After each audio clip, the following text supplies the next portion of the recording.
திருமூலரின் பாடல்களுடன் பேச்சை ஆரம்பிக்கலாம் என எண்ணுகின்றேன். இதோ அப்பாடல் வரிகள்.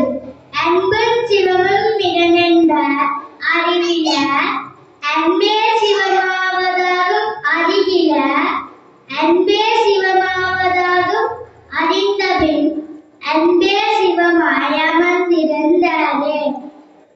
உண்மையில் சிந்தித்து பாருங்கள். அன்புதான் சிவம்.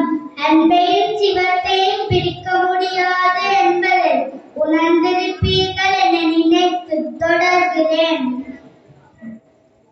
பெரியோர்களே, ஞானசம்பந்த குழந்தை அம்மா அப்பா என்று அழைத்த போது அங்கே தோன்றி ஞானப்பால் கொடுத்து வாசத்தை தொலைந்தவர் யார்?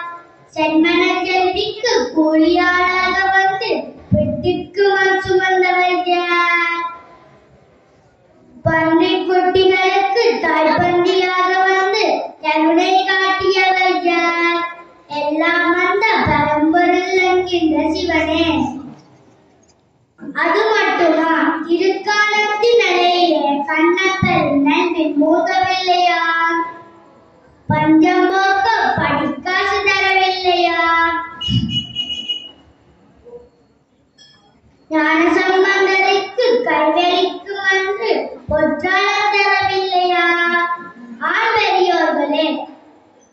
அன்பே சிவம் என்பதற்கு வேறு என்ன ஆதாரம் வேண்டும்? எல்லாம் அந்த பரம்பொருள் என்கின்ற சிவனே. எங்கும் நிறைந்தவர், எல்லாம் அறிபவர், கருணையே வடிவானவர். அவரின் ஓரளவும் அசையாது. நாம் அனைவரும் அவனின் அன்பு குழந்தைகள். அதனால்தான் பாணிக்க வாசகரும் பாணினை தொட்டும் தாயினின் சால பரிந்து நீ பாவியனுடைய என்கிறார். அதாவது பெரியோர்களே, குழந்தையின் பசியை நினைத்து தானாகவே பாலூற்றுகின்ற தாயை விட அன்பு கொண்டவர் எம்பெருமான். கருணையே வடிவானவர், எம்மையெல்லாம் காப்பவரும் அவரே.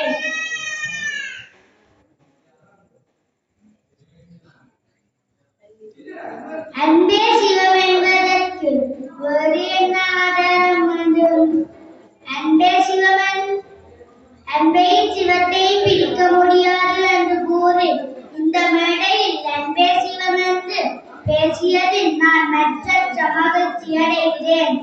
நாம் அனைவரும் மதியும் வந்தவும் இல்ல அரும்பெரும் சோதி வடிவானவனை இளையரில் பெற்று அவன் அன்பு நிலைப்போமாக. நன்றி, வணக்கம்.